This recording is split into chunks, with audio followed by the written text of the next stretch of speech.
It's important to set the machine up for the proper type and diameter of drive roller for the type of wire and diameter of wire that we are going to be welding with. The machine comes with two styles of drive rollers. There are V-groove rollers and U-groove rollers.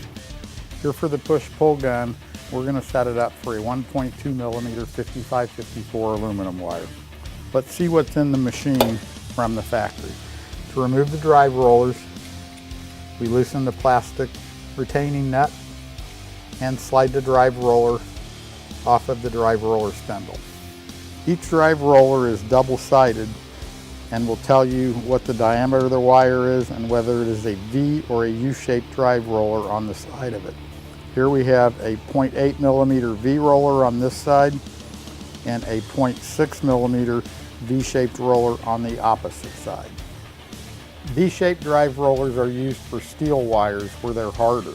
For aluminum wires, we need to use the U-shaped drive rollers to keep the pressure of the drive wheel from distorting the shape of the aluminum wire into the V and causing feeding problems.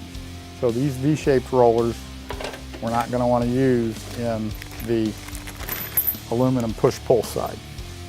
Since we're going to use 1.2 millimeter 5554 aluminum wire, we are going to pick the roller that is marked 1.2A and 1.6A.